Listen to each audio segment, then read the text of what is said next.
Hai Pips, welcome back to Kampung Digital YouTube channel.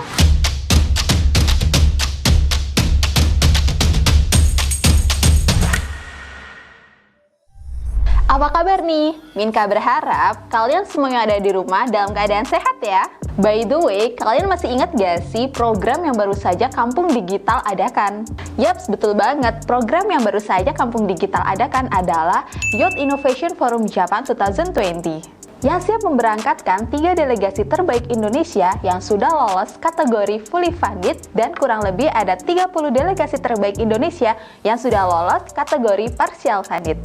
Tapi sebelum kita berangkat ke Jepang, apa aja sih yang perlu teman-teman siapkan atau wajib dipersiapkan sebelum kita berangkat ke Jepang? Yuk kita bahas bersama gimana sih cara membuat paspor dan visa.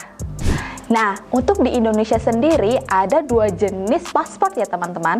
Yang pertama ada paspor biasa atau paspor konvensional, dan yang kedua ada paspor elektronik atau e-paspor atau kita bisa sebut juga IC. Nah, berikut beberapa tips dan cara bagaimana dan apa aja sih yang harus dipersiapkan teman-teman semuanya sebelum pergi ke Jepang. Untuk membuat paspor konvensional atau biasa, yang perlu kamu lakukan pertama kali adalah mengunjungi kantor imigrasi di daerah tempat tinggalmu.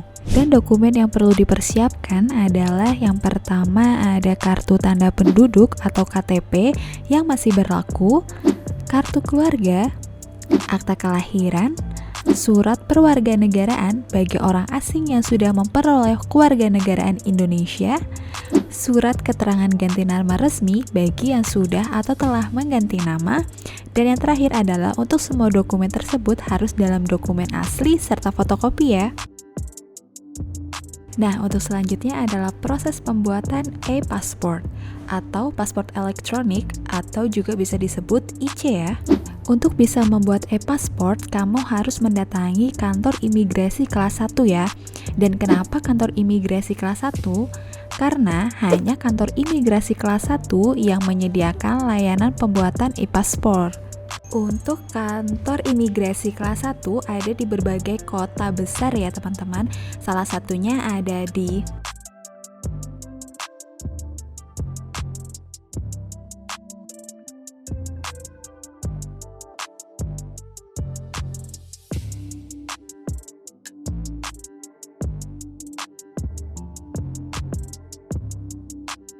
dokumen-dokumen yang perlu dipersiapkan dalam pembuatan e-passport. Yang pertama ada iktp yang masih berlaku atau surat keterangan pindah ke luar negeri dalam bentuk asli dan fotokopi, kartu keluarga dalam bentuk asli dan fotokopi, akta kelahiran, akta perkawinan, buku nikah, ijazah atau surat baptis dalam bentuk asli dan fotokopi, surat prawarganegaraan Indonesia bagi orang asing yang memperoleh kewarganegaraan asli dan fotokopi, surat penetapan ganti nama dari pejabat yang berwenang jika telah mengganti nama atau telah mengganti nama dalam bentuk asli dan fotokopi, dan yang terakhir adalah paspor lama jika yang telah memiliki paspor konvensional ya.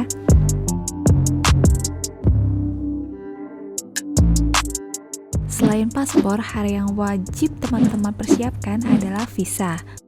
Untuk cara dan syarat pembuatan visa adalah yang pertama-tama teman-teman harus menyiapkan beberapa dokumen-dokumen yang diperlukan. Selanjutnya adalah formulir permohonan visa dan pas foto terbaru ukuran 4,5 x 4,5 cm yang diambil 6 bulan lalu atau terakhir dan tanpa latar belakang, bukan hasil editing, jelas atau tidak buram ya. Selanjutnya adalah fotokopi KTP atau juga bisa fotokopi kartu mahasiswa atau kartu keterangan belajar, bukti pemesanan tiket, jadwal perjalanan, fotokopi dokumen yang bisa menunjukkan hubungan dengan pemohon seperti kartu keluarga, akta lahir, dan lain sebagainya. Dan selanjutnya adalah dokumen yang berkenan dengan biaya perjalanan. Nah, untuk kita visit ke Jepang, visa yang kita gunakan adalah visa waiver ya. Nah, semoga apa yang Minka sampaikan barusan bisa membantu teman-teman dalam proses pembuatan paspor dan visa ya. Dan untuk info lebih lanjutnya, teman-teman bisa langsung aja cek di official Instagram Kampung Digital atau juga bisa langsung aja cek di website resmi kami di kampungdigital.id. Jangan lupa subscribe, dan apabila teman-teman mempunyai pertanyaan, jangan lupa langsung aja di komen di bawah ini. Dan apabila teman-teman menyukai video ini, jangan lupa di like ya. Dan sampai jumpa di next video. See you!